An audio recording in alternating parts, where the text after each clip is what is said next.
Welcome to another episode of Tiny Chair Talks. Big conversation in tiny chairs. Today's topic, environment. Let's get started.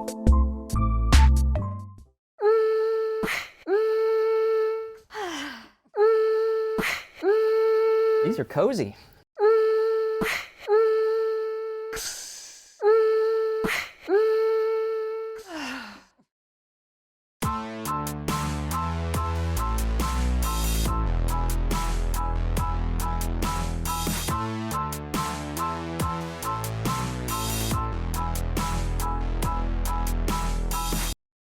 Cris Dutra? Yes. Oh, I did a good job, Yes, I you hope. did. How are you? I'm doing great. Very good, very good. Thank you for joining us on Tiny Chair Talks. Thank you for the invitation. I'm Absolutely. really excited. I'm excited for you being here. So tell me a little bit about yourself. Well, right now I'm the pastor, the associate pastor at Raleigh Seventh Adventist Church in Nice. Raleigh, North Carolina. What about family? Family, I am married. I have 3 children. Nice. Not children anymore. Not children anymore? No. Good stuff. Yes. What are their ages? 15, 20, 26. Very cool. Yes. Very cool. Very cool. What do you do on your spare time? What do I do in my spare Yeah. time? Do you have any? Between midnight and 5 o'clock in the morning, I try to sleep. Wow, that's good sleep hours.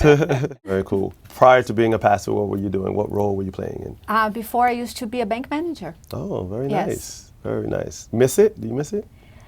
Things of it. I love dealing with people, so there was a lot of that environment that I really enjoy. But it's interesting how I feel like God gave me that experience to make me what I am today. Wow, Yes. wow, wow, wow. Well, it's interesting that you said the word environment because that's exactly where we're going. Yes. So when one hears environment, well, you probably think of like the earth and all those different things, right? Yes. But the environment in which we're talking about is a little different. We're talking about the space and where in which one is, and how that environment can create either positive or negative effects on us, based on how we receive or perceive what the events that are taking place. You agree to that? Yes. Very cool. So tell us a little bit about your environment. Growing up, what was the environment like for you? Well, growing up was really hectic, very much. My parents were divorced, but it wasn't like the normal. Actually, is there a normal divorce? I don't wouldn't think say so. there is. But it was a little worse than normal divorces, okay? Okay. My mother left the house. My father was very bitter with the situation, so he hid us from her. Then when he got married again, he got married to somebody that was 9 years older than me. Wow. Yeah, she was like in 18 and he was in his 30s. And how old were you at the time of the divorce? Well, the actual divorce I was 6, 7, but by the time he got remarried, I was like 8, turning 9, and she was 18. So, and she came from a very violent background. Like her parents, her father was very aggressive, and she brought all of the violence to the house, and especially towards me because I was the oldest child. Oh, wow. So the environment in my house was very complicated, to the least. Did your dad understand the dynamics of what was taking place with bringing someone in without first, I'm assuming, well, let me not assume, did he have a conversation with the kids, try to, educate you guys or share with you guys what was going to take place or the change that was about to happen? Did he? No. No, my father, and today as a Christian, I wasn't Christian before, so today as a Christian, I have a whole new look of the intentions that my dad had. He has a great heart, and he wanted to do what was right, but he thought that what he needed to do was make money to support the family and bring somebody like a babysitter to take care of us. I see. And doing that, he's doing his job as a father, and that was Gotcha. enough for him. He did not understand what he did to us by pretty much we were abandoned by my mother, but he also in a sense abandoned us too, because he just left somebody there, and it didn't matter if she was doing a good job or not, he just needed to have somebody there. I know his intentions were good, but the outcome was very complicated, and to this day I don't think he understands what he did. Have you ever tried to help him understand? Do you feel like that is something that you could do, or you feel like, it's done, leave it in the past? What are your thoughts on that? Sometimes I try. The problem is he is back in my country and I'm here. Gotcha. The times that we get together is very complicated to be able to do something like that, you know, and he's very closed in. It's very difficult to talk to him about those things. Is that typical of Caribbeans or Puerto Rican, where the fathers in particular are a little bit more closed and don't really open up their feelings and share? I believe like the older generation. I'm actually from Brazil, South America. You are going the right direction. Okay. Yes. I believe the older generation have a harder time, and I believe even here in the U.S. too, the older generation guys were made to be men. You know, you don't have feelings, you don't share your feelings. Right. So because of that, yes, I feel like it's a little harder. Gotcha. So as a result of the environment in which you were raised and your understanding now, because back then you probably at 8 or 9 didn't really understand what was going on. No. So now that you have formulated some thoughts and some education and even some feelings as a result of that, has that driven you to do anything differently in terms of who you chose as your husband or how you raise the kids in your particular environment?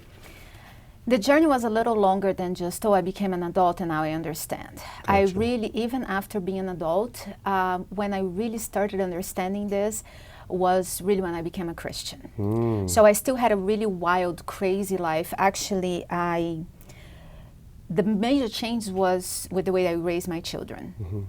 But my first child, my poor son, he was like the, how do you call it? Sometimes I translate things literally from English and sometimes it doesn't make sense. But I think you have the expression of the guinea pig, the one that we do like lab rat, you know, the one that you make. You try things with experiment. Exactly. So my poor first son, he, today I already asked him sorry millions of times. But, and how ironic that it's a boy, you know? It is. Right, coming from the situation with your dad, wow. Yeah. But yeah. So really when I started realizing what I was doing and kind of like what happened is because of the environment, the environment influenced so much of who you are that I didn't know those things were wrong. I repeated everything that my father and my stepmother did to me, to my oldest child. So I pretty much repeated the same mistakes until pretty much I had this encounter with God and my eyes were open. And yes, I went to the whole complete extreme until now I'm trying to find a balance, you know. Right. But I continue making the same mistakes until I was able to wake up and see different and act different. But my attitudes with not only my children, but all of like young people that I have any chance of having any influence, it's completely different. Really trying to get their input, really trying to understand what is it that they're feeling. Because the way that I felt like I was raised was like, it's almost like the child is this furniture here. They just have to come along. You know, they don't have feelings, they don't have, when they get older, then they have opinions, you know, but we don't understand that we're building who they're gonna be since they are, well, in the belly. You're creating the environment for which they should grow or be stunted, or their growth be stunted. That's based on your experience. But look how it all comes full circle. Yes. The very thing that you hated is the very thing that you chose, didn't choose, but you did just by virtue of. I became. Yeah. It's just, it's almost like it's natural or it's normal or that's just how it should be. Now you mentioned in the beginning that it wasn't until you were a Christian that you started seeing some change or the error of your ways. How did that happen?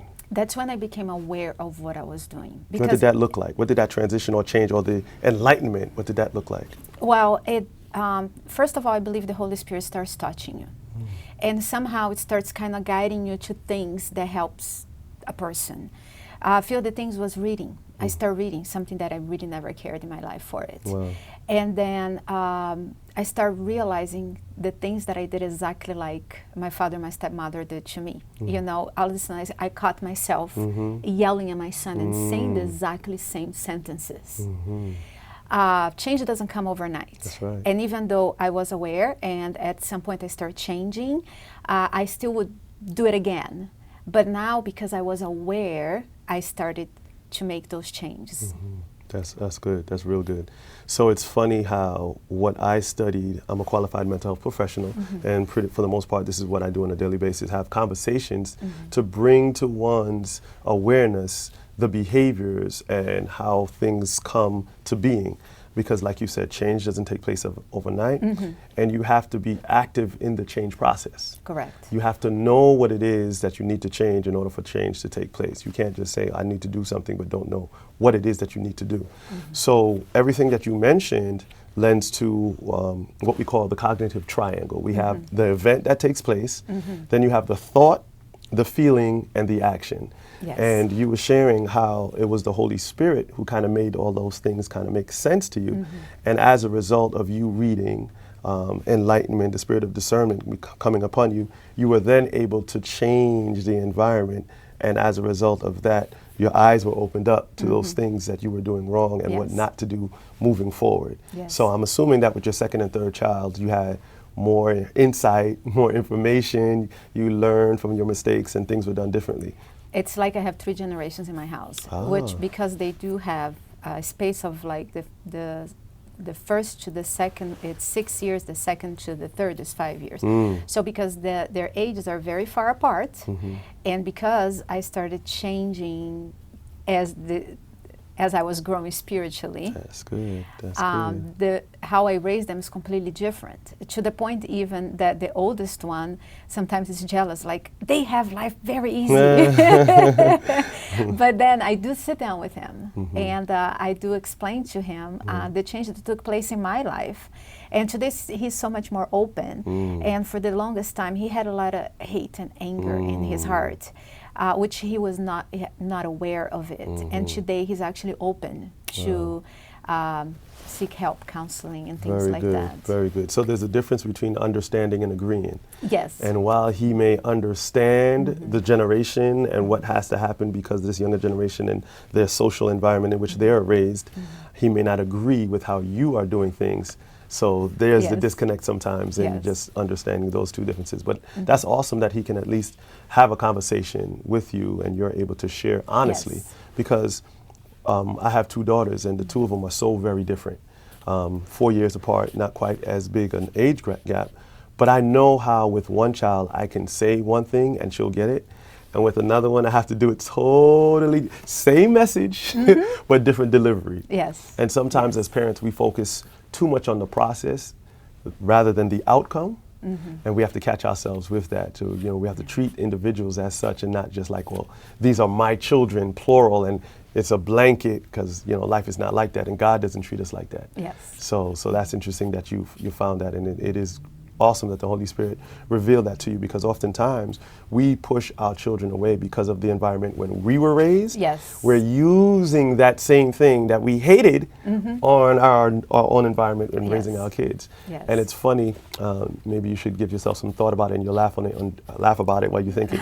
But the child that you have the greatest difficulty with is the one that's most like you. Oh, yes. 100%. Yes. Isn't it just so, Lord has a real sense of humor, I tell you. Yes. So now with understanding environment and all that the Holy Spirit has shared with you and how your eyes have been opened up, now you're able to go forth. And you even mentioned how you now put yourself in positions to be there for other people, namely, especially kids, because navigating through this life and through society today is very tough. Yes. It's very tough. So what have you found that is a good way to reach the individuals that you are trying to reach? What have you found to get that connection going? I don't think it was something that I specifically was able to say, oh, this is what I did, this is what it worked. It's similar to what you were just saying about your daughters, that each one of them are different. Something that very early in my ministry, even though I have been official pastor for only 8 months, I've been working with young adults and youth, I would say more like after high school age, for the past 15 years. And there is not one of them that I can say, I use this technique and works for everybody. Gotcha. I noticed that each person, they are so individual that there is no way for me to say, okay, this is what I did. Right. Oh no, but there is one thing. I just made myself available to them. Beautiful. I just show it to them that I really, because what I feel like with this generation, the environments that I think the world has created is one that has taken away their identity in God from these kids, from them when they are young. Right. And they're feeling very lonely. They are feeling like they don't know their meaning, Their worth, their worth, and all of that. So what I do before I even have an agenda, or let's say sometimes a parent comes to me and say, please help my child, I know he's addicted to something, whatever that is. Right. And sometimes they want me to, so I'm going to do this step, and this is going to solve all of the problems. And and what I tell them, I need to become friends with this person. Yeah. Until they know that I care and I love them, they are not going to open up. That's right. What I have been doing is I just needed, the time that I was growing up, I just needed somebody to talk to, somebody that I knew was going to be my friend, somebody that I knew that I could trust, besides the little friends that just gave me really bad advice, you know? and I try to be that person to them, and then tailor whatever I'm going to do according to who they are and what they need. That's very powerful. One saying that I hold dear and I use with every single person and every single encounter is people don't care how much you know until they know how much you care. Yes. So the one thing that I've found that works for me consistent regardless of age, race, sex, anything, I'm just real. I'm very transparent. Yes. Because I too was raised in an environment much like yours. It was a toxic environment, if I can say that. I understand, really understand, not from being taught by virtue of school or anything, from living it, the benefits of having somebody to talk to. Yeah. And just having somebody there. Because sometimes the best conversations are the ones that's never had. Just be there, just be present. As you're talking, it kind of made me remember something that I kind of started doing. Every time that I get into a new group of young people that I'm working with or something, the first thing I do is share with them my testimony. Because a lot of times they look, especially now that I come with the title of pastor, they're like, these perfect people that don't understand where I am right now, they don't know where I'm coming from. And the first thing that I do is show it to them how broke I was and how broken I still am. And it feels like they start opening it up a little more. That's right. Again, it's all about that connection, and they feel like they could really connect with you once they hear that you have a story yourself. Because if they take you for like the pastor title, they'll think, oh, she's perfect. You know, she's a goody two-shoe. She doesn't have any mistakes, and you know, no judgment. So that's absolutely awesome.